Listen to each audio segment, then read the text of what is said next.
yeah. Check 1, 2. Hey, everybody. Welcome to Glory Hunters Podcast, Sunday podcast. Got Glory Hunter Nick. Had a great one last week. We'll be missing Mr. Orson. Although we kind of got a rotating crew on this one. I mean, pretty much anybody that's active in the server and is reasonably competent with the English language, even Leach, can do this. Well, I thought you were, yeah, I suppose. He's passable English, I'd say. Well, he knows a lot about football, don't you think? Oh, is there like competitive Glory Hunter issues out there?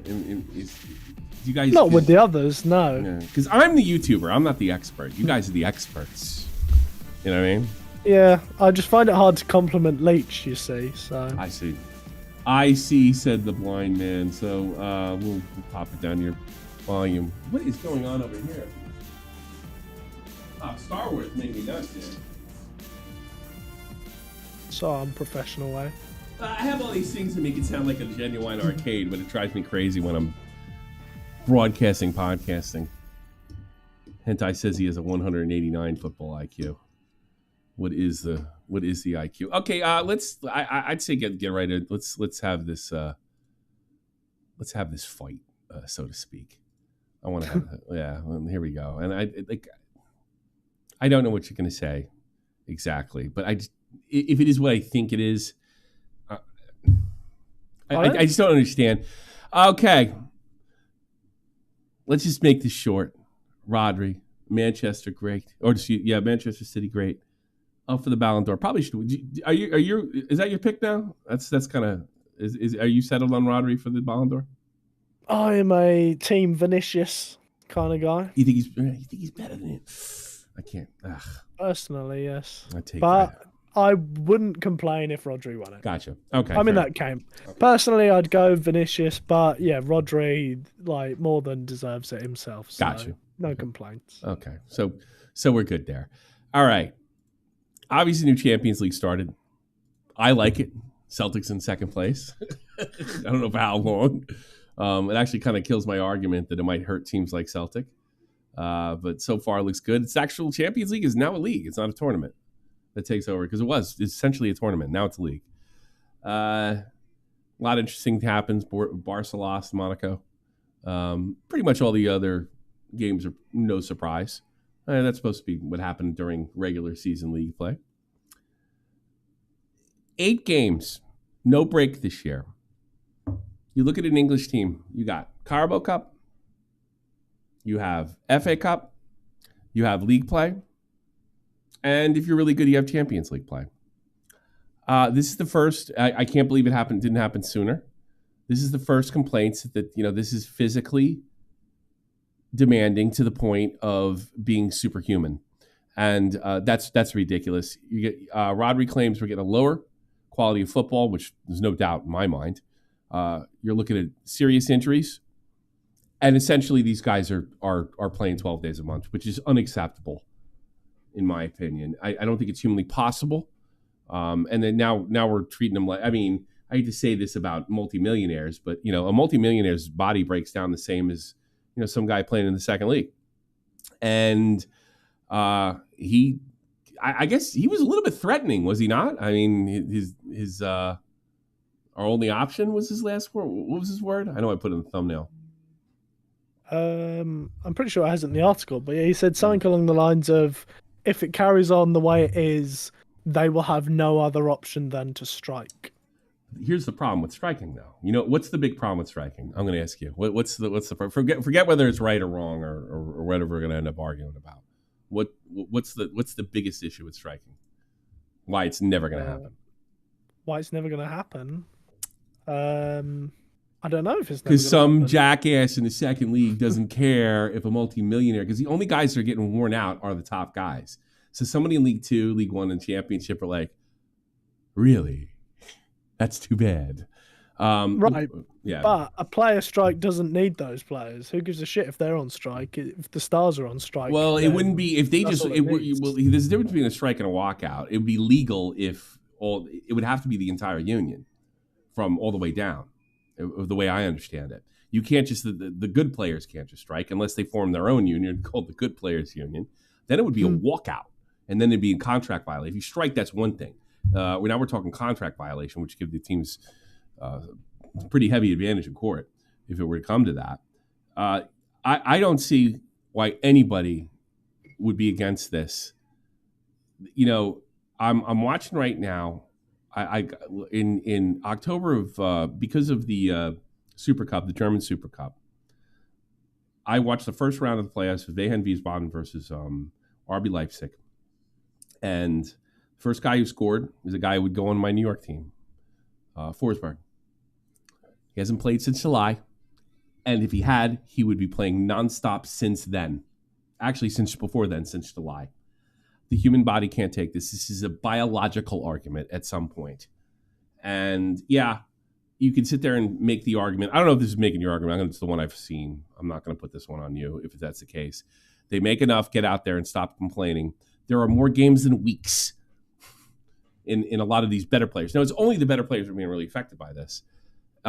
This is coming to the point where we're hurting ourselves because we're getting a not a good quality. Erling Haaland might be a good example. He plays for Norway, didn't get any Euros, Copas. And on top of this, which I think is going to be the straw that broke the Pan Campbell's back, the World Cup, a Club World Cup, which on the surface looks like a great idea. It looks like a lot of fun. They're having it in the States. We were going in the server. We were going over it before. They're not going to get a day off in 2 years. Oh, and then the next World Cup starts. What could possibly be your argument, Nick, to get these guys playing like that forever? Well, I have two things I'd like to touch on. For starters, I agree with the paid enough. If you want generational wealth and you have to put your body through hell, I don't give a shit. That is worth the generational wealth. To some extent, not to the point of permanent damage. And my entertainment, because it's worse. I've watched that film with Daniel Day-Lewis, the one where he's an oil prospector. That guy breaks his legs trying to get that oil, and he crawls his way back to that village just to keep the money. You know, that's funny. I don't think it's ridiculous that a player should play 2 times a week for their career. They're talking about 3 times. If you depending on the team you're on, you're looking at 3 times a week. In some cases, less than 48 hours in between, plus summers. Yep. I'm sorry. You're asking too much. You're asking too much of the human body. You put these guys in danger. That brings me on to the second argument I make. These players that are most affected by these, like all the abundance of games, right? They're the ones who play for the top teams. Manchester City, Arsenal, Barcelona, these clubs that make Champions League, make all the big competitions, right? They have ridiculous amounts of money that they make each year. Sure. Buy a bigger squad. What do you mean? Maybe you have to prioritize. All right, Rodri can't play in the Carabao Cup because there's too many games. We need to play these backup guys. They make enough money to buy the players necessary to cover all of these competitions. And if that means they have to play a weaker team in one competition, so you say put B teams out there. So that's what I'm saying. That's what the MLS did. They make enough money. That's what the MLS did for their cup, with the oldest soccer competition in America, well over 100 years old. And they sent MLS Next Pros, which is essentially a true minor league, not a second league or third league, a minor league. And nobody's really happy about that. They've ruined the competition. The difference being, though, MLS is fully reliant on the MLS clubs. And you're talking about every single MLS club was doing this. We're talking about the very big dogs in the Premier League maybe putting out B teams in the Carabao Cup, for example. For starters, their B teams are going to be a much higher quality than those MLS second teams. And secondly, you still have all the other Premier League clubs that are going to be in that. The Championship clubs, these teams bring in enough viewership and support themselves. Like, all right, so let's say City bring in a B team, which means they get knocked out a bit earlier in the cup. That means teams like Brighton, who are pretty good and entertaining, might be able to actually win a cup for once. Like clubs like that. If you turn around to Ipswich Ben, one of our glory hunters, or his friend Reese, another one who does content with us, if you said to them, look, Ipswich can go to Wembley and potentially win the Carabao Cup, but Manchester City, Arsenal, Chelsea are going to put out lesser teams in it. are they going to complain about going to Wembley and winning that cup? Are people going to complain that we're getting to see like the smaller Premier League teams win that trophy over the big dogs because they've had to prioritize other competitions? I don't think so. Maybe the fans of those specific clubs might complain because they want to win everything. Yeah, sure. But everyone else, if you're a neutral, would you rather see Manchester City win the Carabao Cup again, or would you rather see it like a Brighton versus Ipswich final? See, I can agree with you on that, but I think it's a red herring. Like, how much games should these guys be able to play?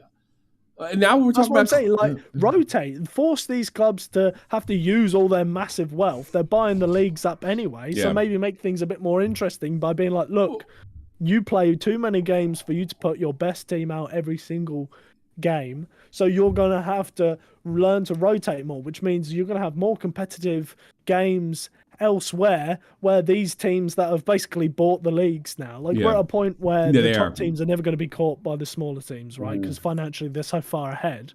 At least this closes that gap slightly in those other competitions because they can't afford to be using their best always an players every asterisk. Single game. Yeah, but your upsets are always an asterisk. They can't. Your upsets always have an asterisk next to them. I gotta be honest with you. How about one cup per league? There's another one. Ditch the Carabao Cup completely, altogether.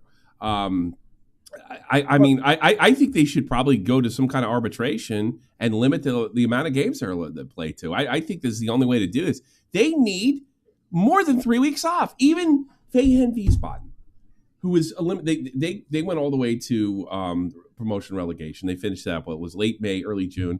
They were back in camp by July. I mean, MLS, they're able to pull it off. And admittedly, that you're off if you get eliminated in the playoffs. You got October, November, December, and January. 4 months. 4 months to get off. You got to give these guys at least 6 weeks off from all competitions. And I think it's like, first of all, like you look at my team now, because essentially almost 2 seasons, like Forsberg's been playing nonstop since I mean, he did get a break in January when they transferred him to New York. But I mean, he's been out since July. We didn't get him this week. It's really affecting our club. We're knocked out of the top 4. And that's where you want to finish in MLS, at least top 4, if not. And at one point we're looking like we could compete with Inter Miami, and those days are long gone. That's it. I think it's just too much on these guys. And then you look at a guy like Halan, who had a rest. You're getting a better quality of football. Some authority might be like, I don't want to sit there and, because I get the aspect of sort of the working class, get out there and do it. You're making a lot of money. I get that to an extent, but the human body is still the human body. And the human body is going to break down if you're making these guys play 13 months out of the year. Because that's what we're looking at. They're playing more than 52 weeks out of the year, if you look at a game. I mean, in the other way you could look at it is some of these smaller clubs, they might not be playing enough games, like if you're in the championship or what have you. But there's got to be a limit. FIFA doesn't seem to care. What about the Club World Cup? You could essentially have a scenario where a guy's playing 2 years straight if he's on the national team. Is that a problem? Is that an issue? 2 years straight, no break. Drop him. Drop him from what? Say to the club, I can't physically play these games. You're going to have to put someone else in. You're going to have to use your vast wealth, Manchester City, to buy a good backup player for me for when I can't play every single game of the season because you're rich enough and you can afford to do it. Do you tell your national team? This is one of the extra challenges we're going to have to put upon you. You tell your national teams to go screw? I'm sorry, play too much? Right, but these extra things like the Carabao Cup, you remove the Carabao Cup, that's not going to affect your international tournaments in the slightest. Yeah. Look, remember the Carabao Cup, I'd be completely You remove the Club World Cup, again, these things don't affect the international tournaments. These are just going to these things affect the club tournament. Yeah, but I'm saying if you combine the international stuff, they literally don't have a week off. If you transfer, there's nothing look. What do you think is going to happen to Giroud? I mean, he's still fucking playing, and he will play probably, maybe all the way to November. He could if they go to the final. Well, that's because he switched from one league Yeah. to another one that is playing at different times. You know, that's not a normal scenario. That's just a guy who's chosen to leave Europe to a league that is still playing when Europe has stopped. Don't you want to see, like, I mean, the Carabao Cup, I think we both agree on. Either ditch it or, I mean, I get that. But, I'm thinking these guys need 4 weeks. I think you need to keep it. You need 4 weeks to 6 weeks off, no football. Everybody. Yeah, and ditching the Carabao Cup doesn't change that because the Carabao Cup comes in the normal season. Yeah, but it's, you play twice a week. It sounds like your biggest issue is the existence of international football during the off season. No, it's my biggest problem. It's just games. It's just games for top players that we're wearing down. Most football players break down at fucking 32. We see that year after year. In other sports, some of which are more physical, that's not the case. Like in ice hockey, you guys are done by the time they're 32. Guys at 32. Sidney Crosby, Pittsburgh Penguins, he's coming to his prime. He's playing his best possible hockey. We're losing guys at that age. It's a 10-year run. And we're gaining new ones. I don't know. It's the constant shift. I don't see the issue with... I don't think it's that much of a bad thing. You know, you finish at 32. Okay, you've just gained generational wealth. You're world famous. You've got to play football as a career for the last over a decade. For you, thus living the dream. Yeah, but you're also cutting us out. We see better quality games instead of constantly year-round stuff, year-round crap that they don't give a shit about. You get to see much better games plus travel time, less recovery. Yeah, I'm sorry, like it doesn't. Like, what about the moral part? Like you have a right to recover. I mean, I think you have a right to recover. You have a right to spend time with your family. Yes, I understand they even with 6 weeks off, that's still a great sacrifice. And I got news for all you working class guys. Well, I get out there and I'm a plumber and I'm all that shit. Look, I'm sure you work hard. You're the backbone of all our nations. Guess what? They work harder every day. The amount of exertion that it takes to be a professional athlete. And then you look at other sports, the NFL, they wouldn't even dream of doing something like that. NFL, NHL, even baseball, you got months off. Months off. There is no off season in football. Yeah, that's great for us as far as there's always something to do. But I don't know if it's great for their bodies. And I think you'd be getting good players playing longer at a higher level if they had at least 4 weeks. You know, like I say, but these competitions don't affect the off season. We're talking about competitions that are on normal times. You know, if you want more recovery time for these people, over 6 weeks between seasons, you know, ditching the Carabao Cup doesn't change that. Playing less Champions League games. How about less games? How about less Premier League games? Maybe less Champions League games. You know, they're doing. How about you rich motherfucking clubs who make Champions League football and Premier League football money? So you're saying buy some more players. The responsibilities Look at Chelsea. on the Everyone clubs. complains about Chelsea having 1 million players. If you say to Chelsea you've got to play in 6 competitions, they've got the players to cover it. Why can't Manchester City do that? Why can't Arsenal do that? They can all afford it. They can all buy the amount of players they need to cover all these competitions. They don't have to force Rodri to play every single game because they can afford to buy someone. So you're saying it's on load management. You're saying it's on the clubs to prioritize. I'm saying force them to prioritize. Say, look, the players can complain about the game time. Fair enough. It's too much for these players. So the teams that are in these huge competitions that are in all of them, buy more players. You don't see Ipswich players complaining about how many. Because they're not in these competitions. They're not in these competitions. Exactly. And Ipswich can't afford to cover all of those competitions. Manchester City make a ridiculous amount of money from Champions League football. They make ridiculous amount of money from Premier League football and at the top level, right? You're telling me they can't afford. You turn around and say to them, look, you're going to be playing in 6 competitions next season, and the players are saying they cannot play in all of them. So use that ridiculous amount of wealth that you're making to buy more players to cover all of those competitions, and then maybe it can close the gap a little more because they can't just be like, oh well, yeah, we'll just spend all of our money on the very top players, so we have a ridiculous one team. So they have to spread it out a bit more. You're also agreeing, then in a sense, you're also agreeing that the current system and adding more games, Club World Cup, more Champions League game, it's just not sustainable. You're saying that. For single players. For the way the game's played maybe. now. For the way the game's played now, it's not sustainable. You agree with that. We both agree on that. Yes, but I think there's a solution, which is... No, I agree. No, you explain your solution. You explain your solution. If the clubs decide not to do that, how you feel about it? Shit, you're going to be losing games because your players are getting injured. What about mass? All right. What about mass? Are you okay with walkouts if that's not the case? I'm okay with the walkouts from players, but I don't think the solution is removing the games. I think the solution should be these clubs need to buy more replacements for these players. It's definitely not in my ideal football world. That's what I think it should be. Because then if in the Carabao Cup, City can't afford to play Rodri and Haaland because they're playing too many games already, they have to play lesser players. So then maybe we get to see Everton beat them in the Cup. And then instead of every year the Carabao Cup final being City versus Arsenal and the FA Cup being Liverpool versus City, we get to see other teams actually win something, because we're never going to see them win in the Premier League. We're never going to see them win the FA Cup. We never get to see, it's just the same teams every single year winning.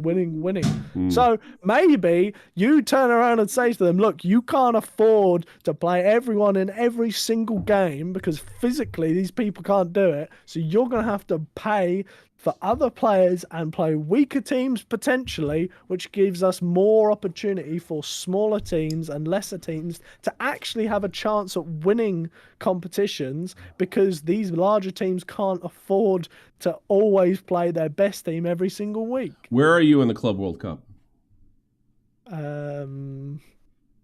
It basically exists now anyway. Well, I mean, they had it. They had it. Well, now it's a full month. It's a full World Cup tournament. I mean, before it was preseason. Let's be honest. You know. But then again, right, the logic still applies there. Are we ever going to see a non-European team win the Club World Cup? Probably not. It'd be a miracle. Probably not. Yeah. But if these European teams can't play their full team because the players are saying, look, I need this month for recovery for next season, they're going to then have to play lesser teams in the Club World Cup, and then maybe it'll be more of a competition. Maybe we get to see like Boca Juniors win it, or I don't know, Shandong Luneng from China or something. Who knows? An oceanic team win the whole thing. You know, like Adelaide or Brisbane Roar. Yeah, but there's always like an asterisk. Like there's always then you're degrading the competition. And Rodri against those teams, they don't have a fucking chance. If you put like I don't know, Calvin Phillips and I don't know, some youth player, they've got like McAtee or Oscar Bob. All right, they're still good players and it'll be an entertaining game, but maybe these teams have more of a chance because City are in a position where they're like, well, shit, if we play Rodri and Haaland every week, they're just going to get injured and can't play all of these games. And then in the long run, we're screwed because we've just injured all of our players because we refuse to rotate. So that's it. Your solution. You have a solution. I was going with, I'll concede in this argument, but I was going with the idea that the games are going to continue to play they are. And I also wonder if these competitions, I mean, nobody gives a shit about the Club World Cup except like me, you know, because I think it's interesting and it's in the States. I don't think your average like Premier League fan even knows about the damn competition, or even I've not really thought about it. No, you haven't thought about it at all. I don't think, I think people like me that watch year round care about it. Probably North Americans. I imagine like if you're a Club America fan, maybe that'd be interesting because, you know, you're looking at some really interesting, like a Boca versus Man City. That's awesome. You know, not in a real game, not some preseason bullshit. The other thing is, you know, you're right about this to a certain extent. I don't know if you remember this, but Zealand mentioned that Barcelona immediately went on preseason after last. They started sending the team all over the place because they're trying to make up, because they make a shit ton of money in the States on those preseasons and in China and around the world. They're gonna have to limit that shit too. But they usually do send. I think they sent Lewandowski, if I'm not mistaken. I mean, you're playing preseason right away. I mean, I don't really have a problem with some kind of authority coming in and saying you can't play these guys like this. Or you might see a situation. How about this? And it'll create your situation. You can only play so many games a year. That forces the clubs. So let's come in the middle. All right, that forces the clubs to rotate. And basically forces them in your system. Yeah, so the organization says the players can't play that many games physically. but you don't remove the games, so they're then forced to rotate. Yeah, these so guys maybe more these so guys they should have start more putting in recovery. their contract. I am only playing so many games, and and if it gets past the point, I could nix them, and it's if I want. Yeah, I could back that. I could back them turning around and saying, look, for human rights or whatever, these players are not allowed to play over this many games because, this is physically impossible. It's impossible. Yeah, exactly. It's not sustainable. You don't impossible. remove the games. Yeah, but I would be happy with that. Like I can accept the fact that physically it's too much for these players, but I don't like the idea of removing games just so these big clubs can just carry on to dominate everything, because it's like, well, our players are getting injured, so let's cut the Carabao Cup. Oh, tough shit. Smaller teams who might have a chance at winning the Carabao Cup. Sucks for you because our players are playing too much. And you look at this quote here, we have to care for yourselves. I mean, maybe you got to take this your contract. Can't play it. This is 70 games I play. And because this is only affecting the top.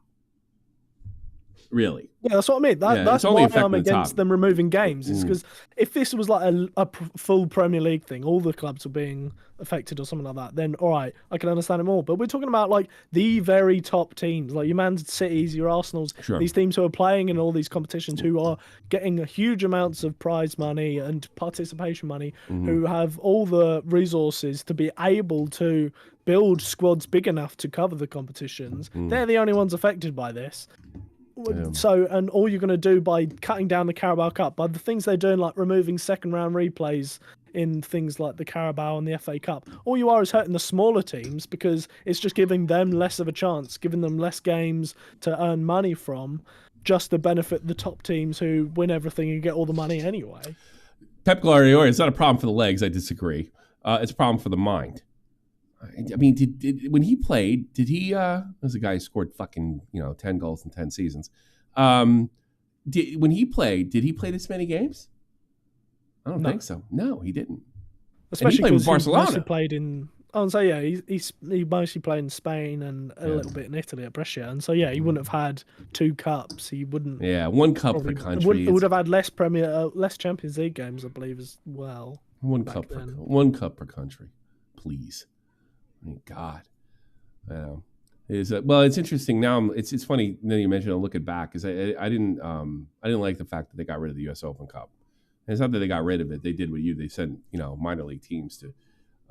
It pisses me off about that too, because if your minor league team or your B team wins, that means you could actually back into the Champions League and have a terrible season if your minor league team actually happens to pull it off. That's another scenario for another time.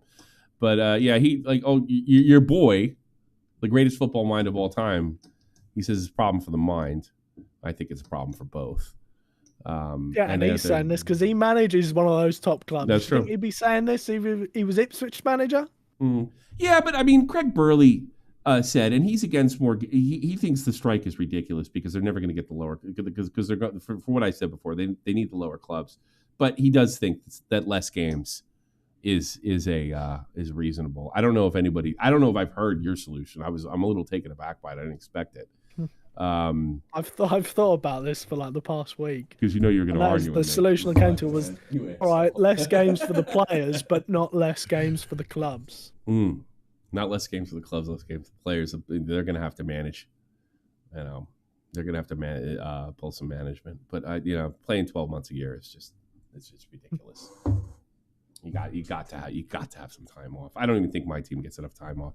MLS able to pull it off. You got months off to recover, and at most, only the very top teams get to play in the Champions League, and they don't get to play in. And they don't really have to play in the U.S. Open Cup anymore. Nobody watched it anyway. I'll be perfectly honest with you. And now you got Leagues Cup, and Leagues Cup's okay because they stopped the entire league, both leagues. Both Liga MX and that. So Guardiola. All right. A little surprised. I read this article. The trouble with Bayern. Players surprised the new boys' business company methods despite bright start this season. This sums it up. Company accused of lack of communication. Squad selection seems perplexing to many seniors. Players want more clarity from the manager. And now, look, nobody said this. This could be made up. I don't trust the media that much. But if this is possibly true, company, they haven't won by less than 5 goals in any game, including a Champions League. Oh, if with the whole FC Hollywood problem over there, if the veterans and the old school guys are pissing and moaning, guess what? You don't get to bitch after A, not winning the league last year with the salary you're making, and B, you're winning. Company's gonna have to lose. I didn't want Company either. I wouldn't say one. I didn't care one way or another. But I mean, I didn't think. I think it was a desperation selection because nobody wants to really deal with Bayern. But maybe they don't want to deal with the players either. If this article is true, I cannot see my boy Tommy Mueller pissing and moaning about this. But maybe it's not just him. Maybe it's those are the veterans on there. It's got to be what, Mueller and Kimmich and maybe Neuer. They're the only ones. They have, funnily enough, they have kind of done this once before with Carlo Ancelotti, of all people. Oh yeah. After Ancelotti left, a few of the senior players like Robben and them at the time, they came out and said that his methods were too simple and basically complained about the lack of complexity from his training drills and his methods. Maybe it's you don't after he'd already left. Again, that was still. Did Ancelotti win? I'm trying to remember, because I got back in the game. I got gaps. I think he obviously won the league. Yeah, he won the league. Everyone wins the league, yeah. but he wasn't mega successful. Okay, well, maybe they got. That's why he left early. Yeah, maybe they were legit there, but still, to come out and shit talk a manager a bit like that is still a bit shitty. So it's Robin and completely passed. Was it Ribery too? Jerk off. I can't remember exactly. Yeah, but it was back then. It's my least favorite player on earth. Was Robin. My least player diving sack of crap. Great player, diving sack of crap. Here's the thing. I don't think. Am I wrong about this? You don't get to bitch until this guy starts losing. Correct. Yeah, especially while he's still your coach as well. That's what the fuck are you doing? What are you doing? They went through 10 different managers trying to convince someone to take the job. They get Company in, they're succeeding, and the players are bitching. Yeah, come on. Yeah, he's gonna have to start losing. Now I thought it was an odd pick too. He hasn't been exceptionally successful, has he? I mean, anywhere. Well, he's very new to his. In fairness, right? His very early career. In his first season was at Anderlecht. He didn't win the league in Belgium, but he did pretty decent with a really young squad. Then went to Burnley, smashes the records in the Championship, wins the league, then gets relegated with Burnley, then Bayern. So he's not had many years, but he's had one really good year, one relegation year, and one solid year. How much communication does Kimmich need? How much communication does Tom at this point in your career? Some of the best players that ever lived, best German players that ever lived, I just mentioned. What do you need? You need a pat in the back? Come on, get out there and do it. I mean, what's going on here? The only thing I can think of is Company is an inexperienced coach. This is his fourth year in management, so maybe it's just an experience thing where they're used to these more experienced managers know more, and maybe he's I don't know, not explaining certain things, which is a usual thing that managers do. Who knows? Right? Maybe that's the only thing I can think of is maybe it's just a bit of inexperience from Company's side. He's not doing things which more established managers are already used to doing. Maybe, but you say, how much do you really need to be told? Yeah. Right. At this stage. And clearly it's working, right? So clearly it's telling you enough to win all these games. Well, maybe let's assuming you mentioned that for the Ancelotti, but maybe if he is simplifying things and it's less complicated, maybe this is exactly what they need. I mean, just maybe he's giving these guys a little more freedom and they don't even realize this. The guys, the Bayern's a circus act. They win despite themselves. They remind me of the New York Yankees in the 70s. They had all this talent. Everybody's fighting all the time, but they still found a way to win. But those days are over now. And not only did they win the Champions League, they didn't win their own league. And as Lothar Matthäus properly pointed out 5 years ago and was laughed at, this was going to be a problem. And eventually a Leverkusen type scenario would happen. Of course, he didn't name Leverkusen as the team. I saw that, by the way. A ghost came and ripped the paper off your wall. I could just hear it. I didn't turn around. Yeah, I saw it. So I don't think they have any right to piss and moan until that's the case. Maybe he's a brilliant manager. My biggest problem with Company being there is for the reasons you said. He's not experienced. Why would you want a team like Bayern if you hadn't been there before? At least even performed as much as Nagelsmann too, because he was nipping at Bayern's toes with RB Leipzig. I think maybe you've earned it then. That's my issue. But here's the problem with my theory: if you're winning, you earned it. That's the end of it. That's the end of it, Jack. So if it's true, I do wonder if this is goal making shit up, and I don't mind saying that. I don't have any respect for any media organization or anything of that nature. So, give company a chance. I didn't like the move either, but that is the move. Players, you are to do what's you're told, and that's it. He's not explaining things. Ask for a meeting, douchebag. I mean, talk to an assistant manager. Maybe they did. You don't need to air it, right? Yeah. And that's another thing. It really shows, like, you really think you're hot shit running in the media if this is true. Yeah. If this is true. It is a big if. I don't know the people at goal.com. How dare you say that? I'll say it all I want. I don't trust any of you mainstream bastards. None of you. If I see a clip or get a voice recording of one of them saying it, it's nothing. There's potential that it's not real. Yeah, but I can't see Muller doing that. But do you it could have been literally one player in the squad who's not playing much, who's pissed off, and he's decided to go to the media. Well, who's a veteran that hasn't been playing much lately? Oh, Tom. I've not really been looking. Yeah, maybe. 20 goals scored in the last 3 games for Bayern, just conceded 3. Vincent Kompany was the first manager to win 3 away games since Pep Guardiola in 2016. That's a pretty good start. I wish a guy luck. Get Harry Kane the championship. That would make me. That would be a great present to me. Going into, I love Harry Kane, that'd be a great present to me going into the summer. I'll take it. Let's. I think it's meme time. Fergie students, Pep students. Oh, we got Gary Neville here. We got what's his name from Arsenal? Successful at Valencia. Yeah. Oh, geez, and Kompany. Well, Kompany just started, but poor Wayne Rooney. Why is he so fat, Wayne Rooney? I think it's genetics. Yeah. Because he's not that fat. Like, if you look at his side profile, he doesn't have like a really huge stomach or something. That's not the Rooney I remember. Like I say, I think it's just a genetic thing with him. He's unlucky. He's got British genes. Is what he's got. He looks very British. He's Irish. He's one of ours.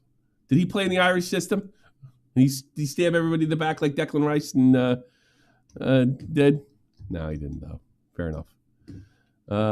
Madrid fans are chanting corruption in the Federation after Kylian Mbappe is booked without reason. Are you familiar with this incident? I'm not. No, I don't. I think I meant to go to the meeting. It's a Madrid account saying it was for no reason. Yeah, I think it was supposed to be this. Makes me question it. I think I put the wrong thing up there. I think I was reading that. Don't throw stones in the living glass. No drugs. Of course, Diego Maradona telling everybody not to do drugs. I love that. You ever see that 94 goal he scored when he's like so? Oh, he's dead. He can't sue me. Clearly coked up. He's like, so we're looking at the camera after he scored, and he's like, his eyes are bulging out of his head. It's one of the great World Cup clips in history. No drugs. He's doing tons of them. Jesus, too brilliant. Yeah, he's saying no drugs because then it makes his supply a bit harder if there's a little more demand. I do feel bad for him. Here's the thing about Maradona. Nobody will talk about this because he was so great and fun to watch, and he's just awesome. You can make an argument, GOAT for sure. Even against current guys, he was not a nice guy. Said horrible things about the States. Told almost Mueller to get out of the room. He didn't want bull boys in there when he's in there for a press conference. I think Mueller was like 20. Did not live an exempt. I'd take paleo with this guy any day of the week. I thought he was kind of a punk, to be perfectly honest with you, as a person. So I think this meme's fine. What do we got here? Breaking. Cardiff City has confirmed that Earl Brute has been relieved from his duties already. Effective immediately. Get the fuck out. You have any comment on this? This is more your side of the pond, but I don't know how much championship you're paying attention to. Or is that legal? I mean, yeah, he's not had a great start, but I'm a big proponent of. I think it's too early. I We've had a couple agree. of managers go, and I think it's too I early. think it's Like, stupid. It never works either. Because remember when you guys had to do it? You got rid of what's his face, Turkle, and then they brought what's in Tuchel? Graham, and then they ended up firing Graham. It doesn't work. It doesn't work. You might as well let him play. It's you fire a guy in September. It never works. Has anybody ever took it over? Games in? Like, because in the Championship, you've had Steven Schumacher get sacked from Stoke as well already. Yeah. Like after 4 games, and I just had this conversation with Hentai in the Discord the other day. I was like, 4 games for me is far too early to sack a manager. Far too early. A big season. I mean, I could see it. He could be having a rough couple of games, and then all of a sudden, like I've seen, like we were talking about Sean Dyche. That was it. There's a lot of talk about people saying Sean Dyche should go. I was like, I've seen Sean Dyche time and again at Burnley have a poor start to the season, and then sort of like after the first third of the season, all of a sudden they go on a really good run, and then they end up finishing mid-table when they were a relegation candidate. It's like, I think that's far too early. Like De Rossi, another one. De Rossi's been sacked from Roma after 4 games, after he had Roma playing as one of the best sides in Italy after he took over from Mourinho last season. Like, how can you, after 4 games, decide, yeah, there is no way things can change, so we've got to get rid of them? Surely, like, you've got to put some faith in these managers being pragmatic enough to, after 4 games, be like, look, this isn't working, we've got to change it. Like, at least get, like, a decent way into the season where it's clear that they're not changing things, they're not doing it right. 4 games? How is he supposed to change something in 4 games to completely change their form? Jesus Christ. Don't like it. Have you, yeah, I don't like it either. I can't agree with you. I mean, I could almost see it in like a Liga MX where there's like 17 games in the season. Because it's a chunk, but it doesn't make any sense with a full like Premier League schedule or Bundesliga. It doesn't make sense. It doesn't work, and I think a lot of times it's done because of upper management wants to show they're doing something, even though they can't really do anything. You've already set. This is you, and I think that's what upper management does. They say, "Well, you don't fire me. I just fired this guy. See, I'm doing something." I think that's what happens a lot in these situations. Well, are you familiar with this? Contact or not quite easily comes under serious foul play. Boy, you jump on somebody's leg, that's it, Jack. That's career. Lissandro Martinez should have received a red card for endangering Kamada. We should be deciding punishment whether he ends up in. That's a good quote. We should not be deciding punishment based on whether he ends his career with this action or not. Referee issued a yellow card to Martinez to the challenge. VAR checked the potential red card, confirmed the referee's call of no red card. I agree with this. You do something like that. That looks like you're trying to break somebody's leg. Forget ankle or... There's no way you can try and argue, I was going for the ball. What, by jumping 2-footed in the air? Like, what? The ball was... That's not how you win the ball. This is suspension, multi-game suspension, maybe 6 games more. That's what I think it is. So I think he said, I was trying to get the ball. If you land on the ball there, you're just going to land on the ball and fall over. You're not going to win the ball. No. It's clearly not an attempt to win the ball then, is it? Clearly, if he gets it, he's just falling over. We have more more camera angles than ever before. We have VAR. We have the stuff. Start suspending him for this. That's glory He's hunters. only got away with that because he didn't touch Kamada's leg. Because Kamada managed to turn out of it. And even if let's say he feigned it, right? Still, you should be able to feign that. It should be a foul of some kind. You try to terrify his guy for his life. I don't get it.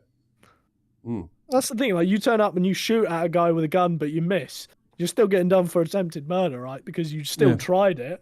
There should be the same sort of logic there. Like, sure, you didn't actually injure Kamada, but you quite clearly were trying. Yeah, I got you. No, I agree. Agree completely, totally. No argument there. Paulo. How do you say this guy named Paulo Fonseca could be sacked in only a couple hours if he doesn't win the Milan derby. I haven't paid too much to AC. I did watch the game against who did they play? Was it not Arsenal? That was the biggest. Liverpool. They played Liverpool. Liverpool. Yeah. Paulsek had a beautiful goal. Went through all three threaded the needle with all three defenders on a shot, including one of the best defenders in the world, if not the Virgil van Dijk. And they fell apart. That was it. That's all. That was it. Is this a too early in the season situation for AC Milan? Also, well, it'd be a bit stupid of me to say after 4 games, you should go. After the whole thing about you shouldn't. Yeah. No. Again, like I say, it's too early. They've had a rough start, yeah, but again, 4 games in the league, they've won 1, lost 1, drawn 2. Like, all right, maybe you want to be pushing for the title, but the title's not out of reach in the slightest. Like, I've seen Juventus in the past start worse than this. They were like 16th after like 8 games. They were like 4th by Christmas, and then they won the title by the end of the year. It's like, so clearly, even if the title is their aspiration for this season, 4 games being like that, still anything could happen. Far too early. Like I said with that Juve analogy, like I've seen Juve in worse positions win a title from those worst positions. So to completely sack Fonseca 4 games into a new job as well, it's not even like he was there last season when things were faltering.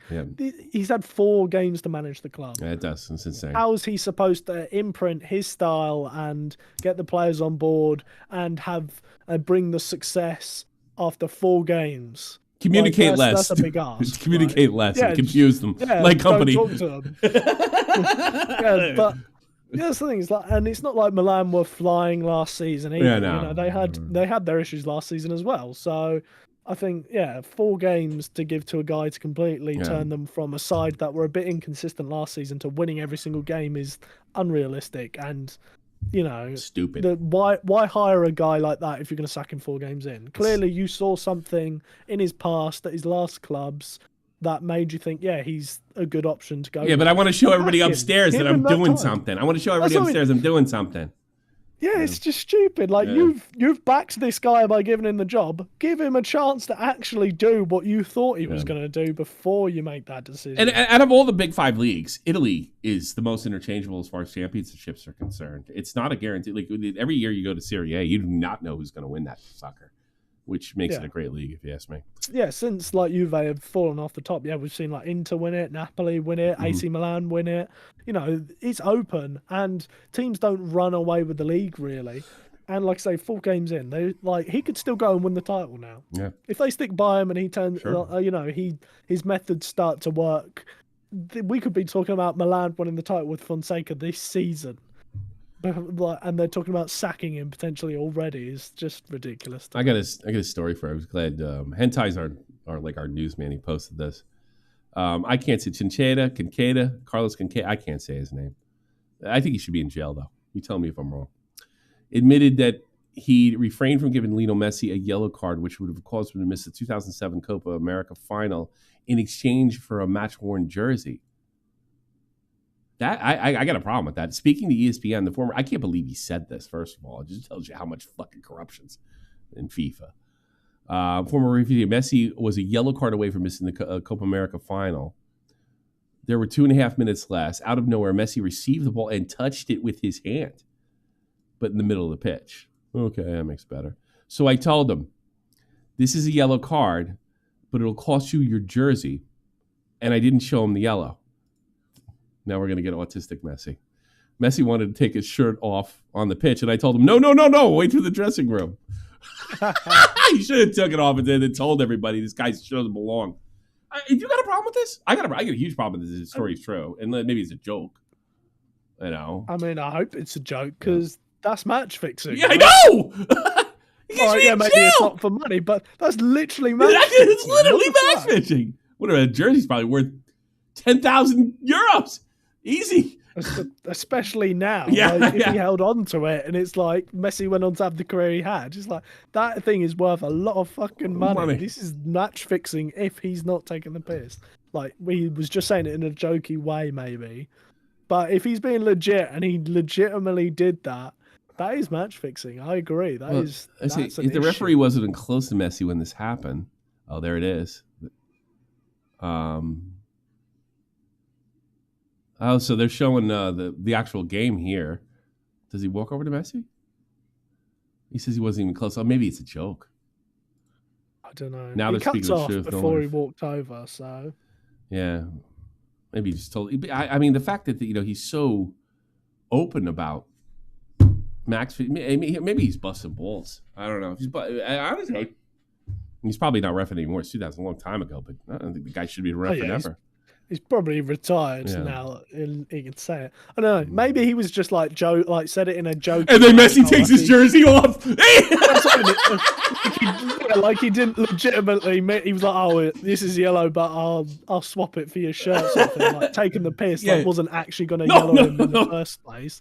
I could understand that if that's what he meant. Like he was just saying it in a jokey way. And Messi took it literal because Messi's definitely. Yeah, it was middle of the field too. I don't mind him not giving him the yellow card there. It's referee discretion, and it obviously was intentional.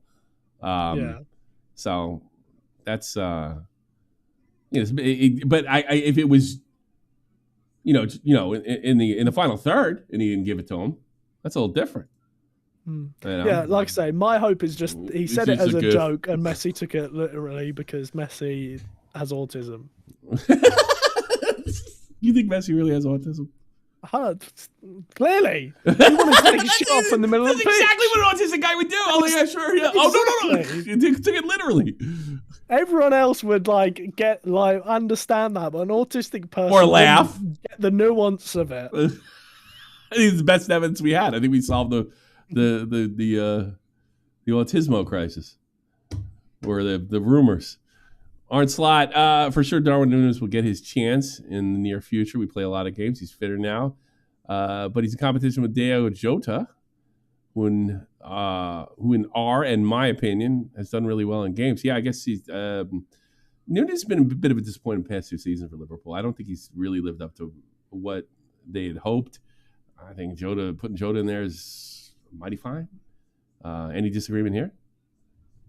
No, I think I love Darwin Núñez. I think he's an absolutely hilarious player, but he's not amazing. No. I think it's been obvious from day one, and I think that you could see it a bit at Benfica as well. There were people who were pointing it out then, like, yeah, he got a lot of goals, but his finishing has never been unbelievable, and he's always been this erratic hothead, right? So he's a hothead. Yeah, I mean, he's shown so far over his Liverpool career he's not an elite striker, and so yeah, if Jota's playing well, you can't really complain if Núñez is getting dropped for other players considering his form, right? It's not like you're dropping Salah. Yeah, right. Yeah. Like I think Núñez has earned his place in that bench. Yeah. With some of they've lost points because of that, man. So yeah, can't really complain with Slot saying something like that. Florian Ritz, Mr. Wunderbar, as he's referred to in the Callanan household, has been voted Champions League Player of the Week. What do you get, a brace? Oh no, he scored. The guy goes, but Harry Kane scored 4 goals. Well, that's okay. Well, he's not young, Annie. Also, Harry Kane scored 3 penalties. Sorry. So yeah. Sure, it's 4 goals, but 3 penalties. I could score 3 penalties in a game. I don't think that's like a reflection of someone having a great game or the greatest impact on a match. We were talking last year if he were able to pull it off. Obviously, he didn't. If they got their treble, Germany won the cup, and he was a big factor. The Euros and a big factor. We were talking Ballon d'Or. And I actually, looking back and considering who's in the front now, I would say 100% that's my guy. Is this guy one of the best 20 players on the planet right now? Harry Kane or Wirtz? No, Wirtz. I think Wirtz, he might be. I think he is. I think so. Maybe top. I think he was phenomenal last season. Really was. He was good for Germany when he played in the Euros. I thought outshone by people like Musiala, obviously, but I don't think he was bad at all.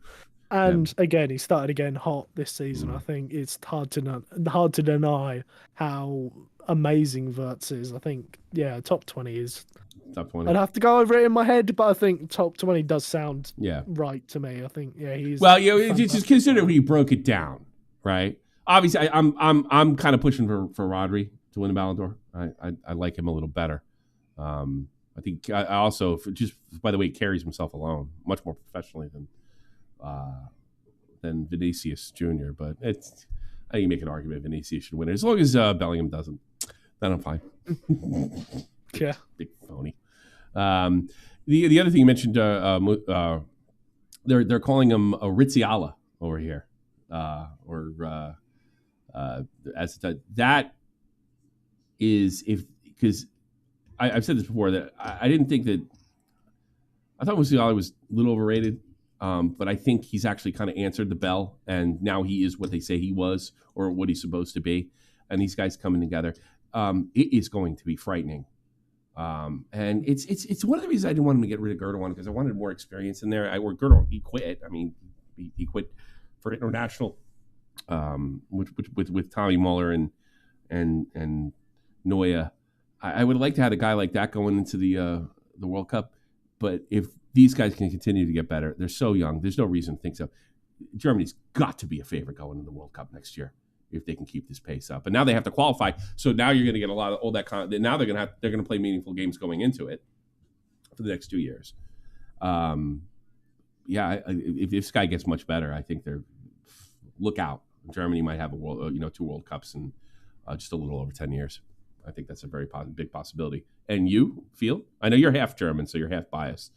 So, but yeah, I thought Euros we've already seen the start of it, right? Yeah. The Spain Germany game was the way. I agree with you. I think those were the two best teams in that tournament, and so. Yeah, Spain came out on top, but Germany also looked not by much in that. Not by much. Yeah, exactly. It was a very close game, and so that's just like early. This is like the first tournament we had of those two, and they were fantastic in that one tournament. So to think, you give them some more time to develop, they get in as we're looking to step into their primes in the future. Could be scary times. That's why I think it's okay that Gundogan goes now. If it means that someone that's going to be playing with them in those future World Cups gets in now, so then they have the experience playing together, they sort of know each other for those future competitions, so they have more team chemistry for those. Whereas you think if Gundogan plays now and then he's replaced by someone else for the next tournament after that, that guy hasn't played much with them, maybe there's a chemistry issue which holds them back. And so that's why I think the leadership would have been fantastic, but it's okay to get the guy who's going to be playing with them in the future there, so they have a couple of years. Team. It's kind of their team now. Because that's what Germany did early 2010s, wasn't it? They sort of had a reset. Yeah. And then sort of built with Muller and Ozil and Kroos, Ozil, Neuer. They sort of brought through the new generation, sort of retired a lot of players. And then by the time 2014 came around, they'd had a tournament together. They'd had a few years of working together, and it all clicked, and they were phenomenal in 2014. So I think maybe that's the thinking now with Germany, is they're hitting that reset, ready for when these guys are hitting their prime. They're going to have a team around them who have worked all together as a unit and know what each other are going to do on the pitch. It's really incredible. Also, good start for Leverkusen and good start for Leverkusen Champions League. Good opening there. Sir Alex Ferguson. How dare I? I'm American. I don't have to say that. Yeah, I miss it. I'm being a manager. Yeah, I miss it sometimes. I think the first year after retirement, I went to the European final, and I said to Kathy, this is what I miss, big games, the European games.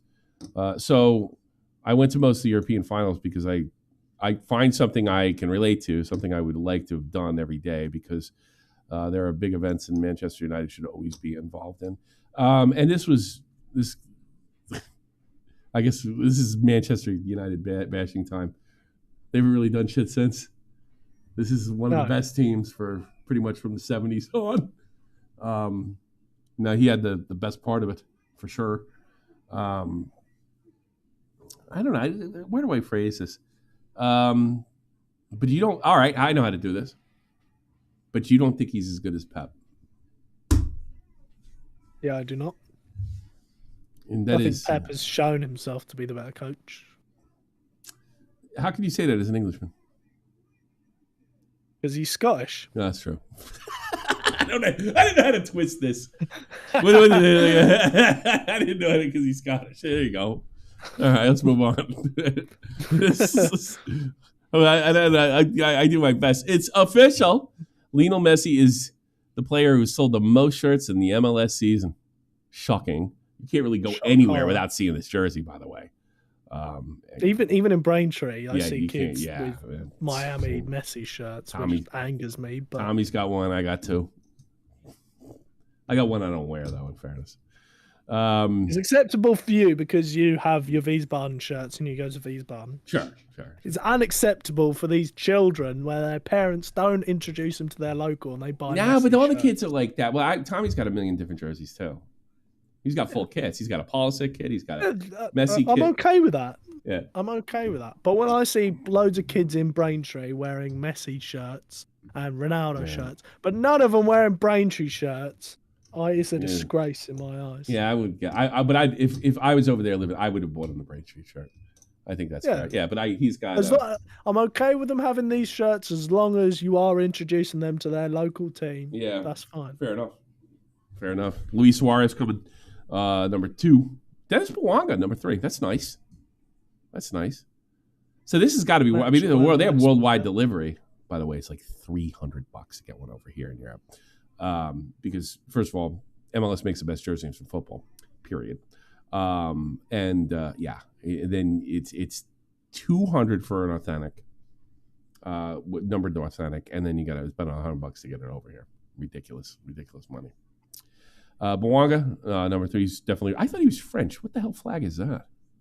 He's Gabon. He's Gabonese. So they're France Afrique. Acosta, little bit of a surprise here. Luciano Acosta, great player for Cincinnati. He broke my heart, 2 years in a row.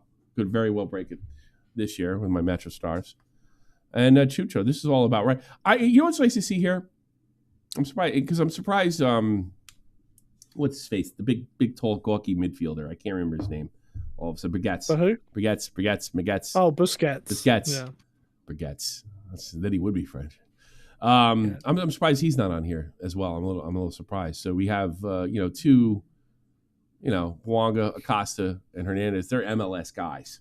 Wouldn't say they're homegrown. But that's where they've made their name. Yeah, they made their exactly. You got 3 guys on the list that made their name. That's nice. I wish I could have a Bouanga, but actually, I got a Giroud. You got the guy who's been there 5 minutes. Oh, it's such a nice jersey, though. It's so beautiful. Yeah, got a Giroud. It's quite nice. Yeah, it is. Oh, Jesus. All right, we got a video to watch. This is West Brom's Daryl Dyke reviewing his FIFA card. It's so funny. I didn't lose my legs. Let's see this. I saw the Wiesbaden guys do this, too. All right, so now that I'm obviously in FIFA, I got to review my card, and today we got it. Today we got my FC25 card, and bam! So we are 70 rated. Not that bad, actually. I'll take it, but you guys already know what I'm looking at, and I listen. I'm someone who rates my pace. I understand. I haven't ran. The pace is rated lower because they don't want They don't want the guys to outrun, even if you can physically outrun. Who's super fast? Name an unbelievably maybe opposition striker. Well, yeah, Mbappe. Yeah, okay, all right. You're not gonna. They don't want you, even if you're faster than Mbappe or as fast. They're not gonna put you in there if you're not gonna. The pace is. Here's the problem with pace in FIFA. It's not realistic. You're always better off going to the better pace players than even if they have other holes in their skill set. So they have to lower it for guys that aren't at the top of the heap. Would you agree with that? Yeah, probably. Yeah, I think so. It's a gameplay mechanic. It's more than anything. Like that in a year and a half and stuff like that. But I didn't lose my legs. I still can run. 65 pace is disgusting. That's like jogging pace. That's not. When I come back, I'm just gonna be sprinting all over the pitch because this is disgusting. I'm okay with the 70 rating. I'm calm with that. Shooting could get a little bit higher. Passing, yeah, that's just never been it. I'm a goal scorer. But listen, I'll up the passing, dribbling. I'll try and up the star skill moves and stuff. Oh, maybe you can make the big team with us. Defending, yeah, I'm a striker and physical, obviously. Listen, for those who don't know, everybody knows I'm the strongest person in the game. 95 strength. Listen, you cannot, no matter how long the time is. I really wonder why. I know he's busting balls, but I've seen Kylian Mbappe get pissed off. Why do they care? They give a shit. I bet they talk about it. You see my face on my card this year?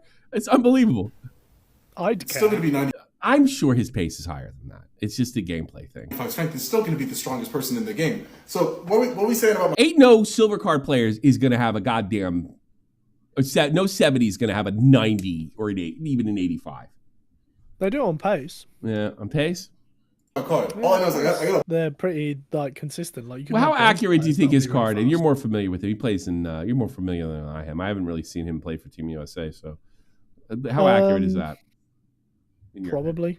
It's so you think I don't know. I'm really bad for like pace, right? Because it's I don't know how the hell you're meant to quantify that. I Because mean, you'll have either. someone who has like really slow pace on FIFA, and it's like, oh yeah, he doesn't seem that fast. But then he'll clock like the fastest speed in the league, and it's like, how the fuck? Because that's the thing. Is like it comes down to how much you need to run, right? If you're from on the halfway line, someone blasts a ball over you, and you have to sprint for your life to get back there to stop the striker getting it. You're gonna record a higher top speed than like a striker who maybe could absolutely blitz you in a race, but you've just had more of an opportunity to run. So there's also different kinds. I have There's burst. no clue how you do it. There's burst speed and there's long run speed. So like a guy that doesn't have burst speed could actually beat you because you're sucking wind. And I've seen this with the player that we have, Thamian Gopal. I mean, he doesn't have Mbappe burst speed, but he catch up with anybody.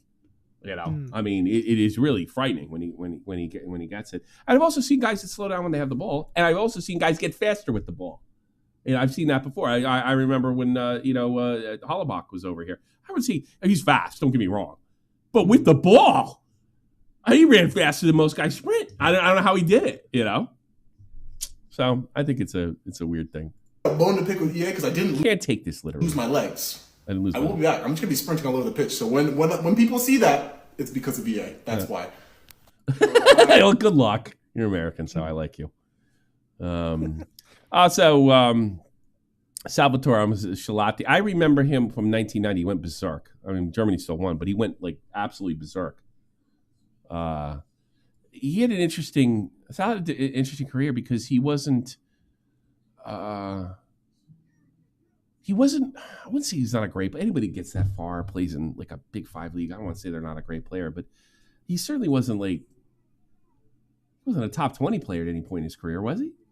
In the world? So I don't think so. No. Yeah. So not to that height. Yeah. But I mean, he went absolutely berserk in 1990.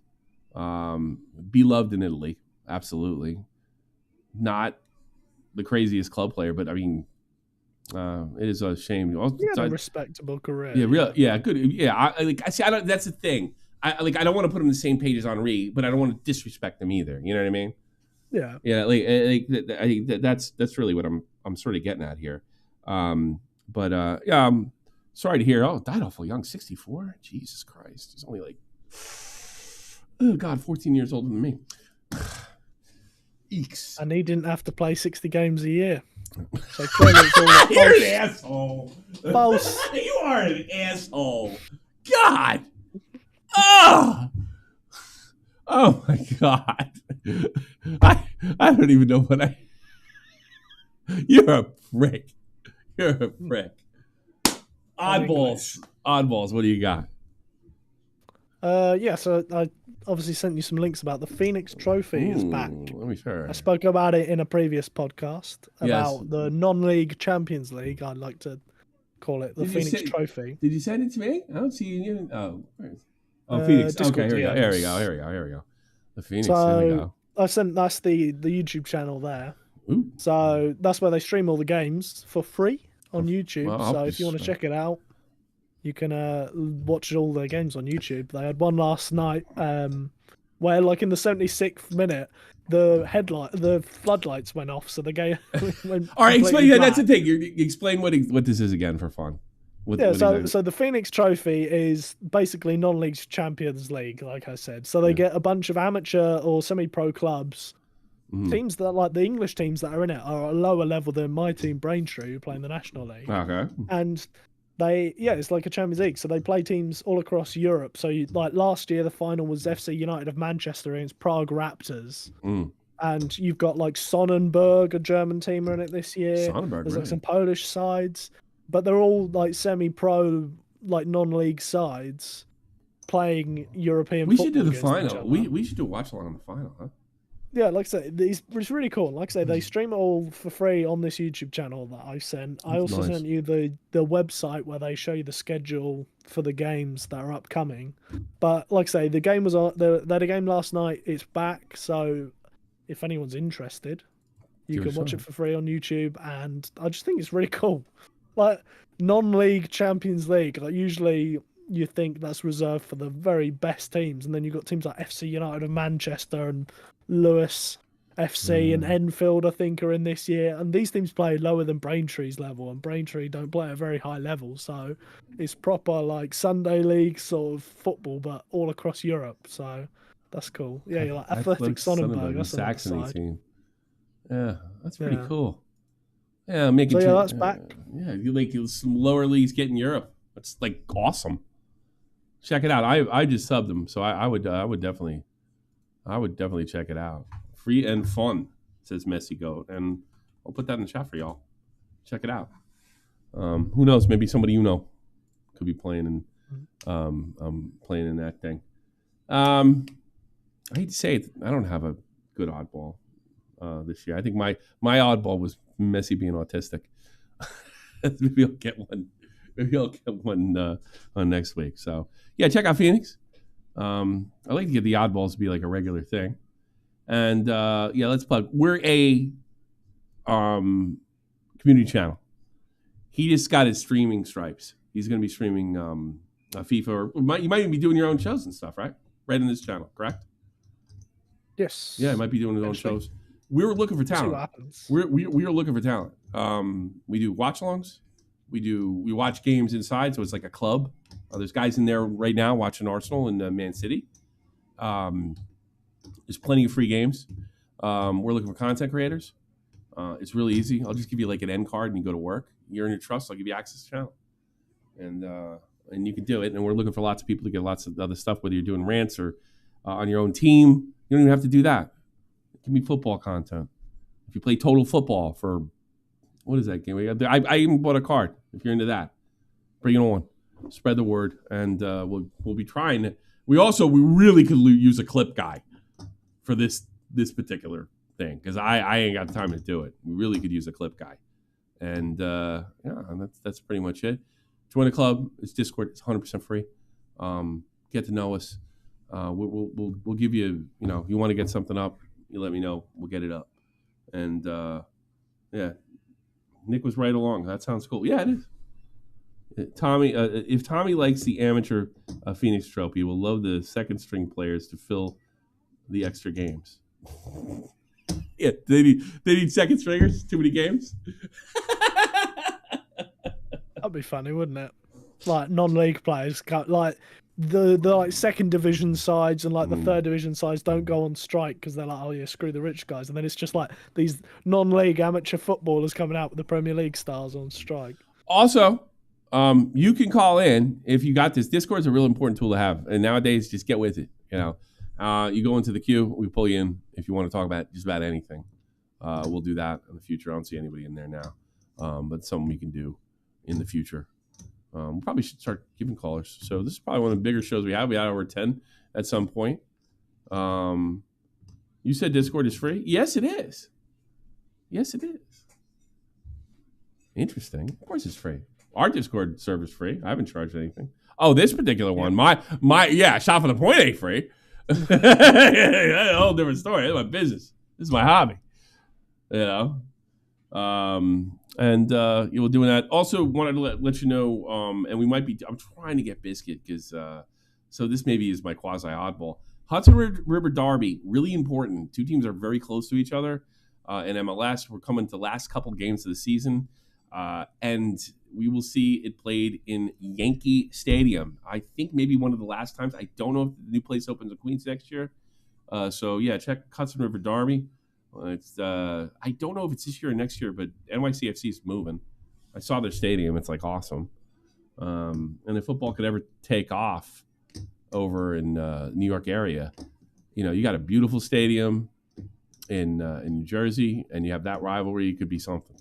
It could really be something. This game means something because I don't know, Red Bulls are sliding right out of the 4th spot, which is tough. But it's probably because I don't know. Forsberg's 30-something years old, and he played too many fucking games over here for Leipzig. That's probably the problem. Any other streams today? I saw you playing PUBG a few days back. Well, that's not related. If we do a stream, it'll probably be a watch along in a couple hours for the Milan derby. I'm not 100% sold we're doing that, but we might. You never know. Stay tuned. If you got something to offer the channel as far as clipping or content creation, or just maybe something I haven't even thought of football related, I would appreciate. I think we all would appreciate if you help us out. So, hey, good podcast today. See you next Sunday. We don't have a hard time for this because we have to organize it. Never going to be a hard time. That's where we're trying to get our clips from. Clipping, hey, Messi Goat, if you can clip, we would love to have you. Clip, send them to me. If there's any good conversation or something funny. I think the Messi thing might work. That's what I'm looking for. Might get a Messi clip out of this. Oh, and I got some videos coming out for my team, so I'm going to try to put 2 videos out in the next day or so. Which you're asking a lot, to be honest with you. All the best, everybody, and have a great one. We are the Glory Hunters, and we out of here. Definitely out of here. Peace. Take care. Middle East. I should have used a different background. Now it's uncomfortable because it's fading away. Take care, everyone. Good night.